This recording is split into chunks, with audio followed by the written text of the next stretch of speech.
little bit of the walking route there at the end, mate, firstly. How's Luke? Yeah, well, I think he's got a strained hamstring, which is unfortunate. I think he bent over to pick up a ball and felt some discomfort there, so we'll get that scan during the week. But yeah, he hasn't had soft tissue hamstrings before, so we'll just see how that plays out. But depending on what the result of the scan is, I'd think he'd be very, very unlikely for next week, which is a bit stiff for us because we need as many as we can get. But we probably got 4 or 5 guys that are all pretty sore out of the game. So it was a tough game in terms of the scoreboard. But what's also disappointing is you lose some players along the way. Darcy Tucker lasted 5 minutes and he was tight in the hamstring, so he needed to come out of the game. And Marnes hurt his shoulder again, and Flinny Perez got a head knock. So we're the walking wounded. But that happens in the game. It's a collision sport, and it's a very, very demanding game. Soft tissue injuries are common in the game, and it was our turn to take a bit of a hit today. But our twos had a good win, so we'll just need to replace the guys that are going out with guys who come up from our seconds. Must have been incredibly pleased though with Luke's game Friday. I thought he started on really well and was really best player. Yeah, he played some good footy for us, but the gap between us and Port Adelaide was stark in terms of the quality of their ball use. We had 18 more possessions, but we also had probably 20 or thereabouts absolute clangers, either by hand or foot, that we just gave the ball back to them. And that was a reflection of the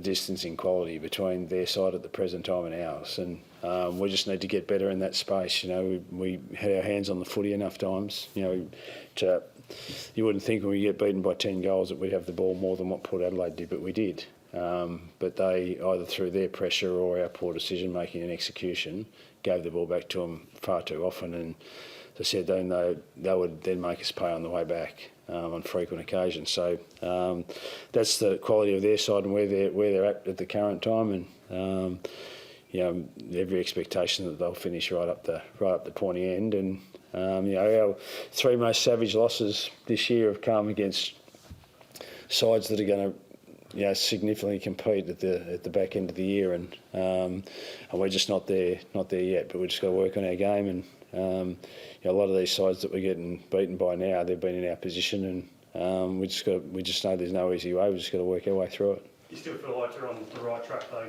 despite the losses starting to build up? Yeah, we just.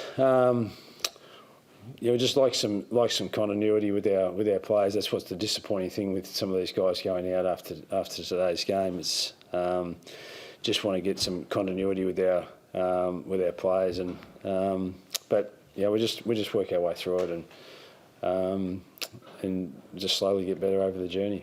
Did you feel like the second quarter was probably where Port was starting to get on top? I thought in the first quarter, despite a few turnovers and a 50 amount of penalties, you started the game really well, but Port really got on top in that second quarter. Yeah. I think it was 8 goals to 1 that quarter. The game's decided by 10 goals. So when the team kicks 7 more goals than you in one quarter, we were really disappointed with our just the amount of times we gave the ball back to Port Adelaide when we had our chances with the ball in hand, and we just, especially by hand, we gave it back to them trying to handball forward or sideways, and it's either poor execution or really, really good play by Port in terms of their defence. Probably a little bit of both, to be fair. But they're a good side, and they maybe force some of those mistakes. But I'm also of the view that we could have been better with the ball in hand and not throw it around so much. I thought Todd Carlson battled on really well and really dominated the ruck, but obviously you just weren't able to capitalise on Goldie's influence in there. Yeah, that was a shame.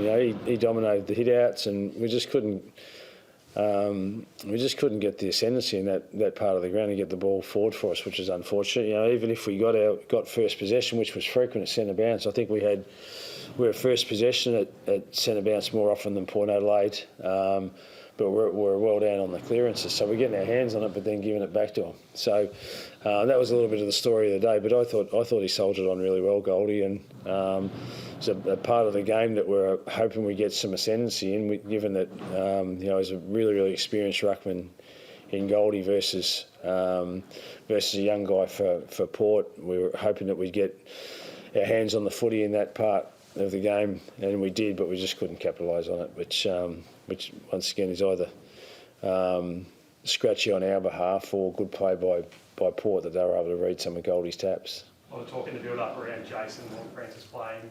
Not good on for the first side. It looked like Hugh Green, we went with him a little bit at stoppage in the first half, but it really didn't look like there was much of a coming and Nick Dacos in the kind of style of game as you probably foresaw during the week. No, listen, it's just that. As I said during the week, he's not the first guy that's ever gone home. He's certainly not going to be the last, and that's frequent. And it's really, we shouldn't be putting too much pressure on these kids. They're big decisions that they have to make. The way that our system is set up is if you're drafted to a club, in a lot of instances you've got to move away from home. For some kids, they're ready for that challenge and opportunity, and for others it just doesn't suit them. And we've moved on, and Jace has moved on. And from our point of view, we didn't even mention Jace in the lead up to the game. It was just like he was another player for the Port Adelaide side that we needed to try and combat. And to the credit of their side, we weren't able to do that today.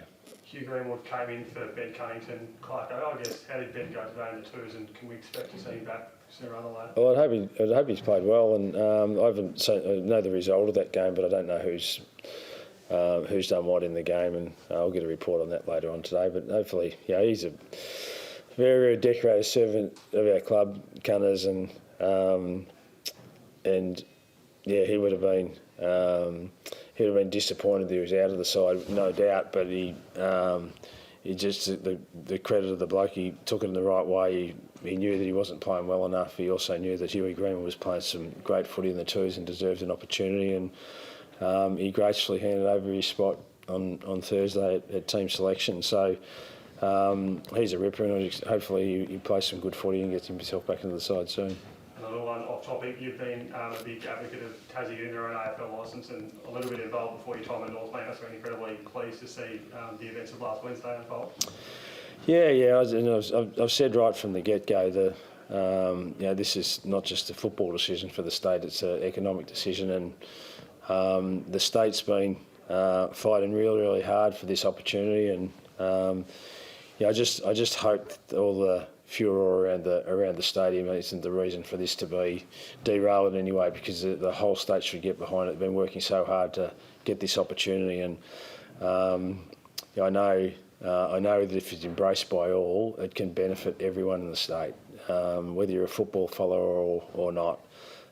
This could be something really special. It's a great opportunity, particularly with government support. There's not another club in the land, maybe even the world, that's got the government support that the Tassie side will have, and that's really special. And if they do it well, they could set themselves up to be a really prosperous side in this competition.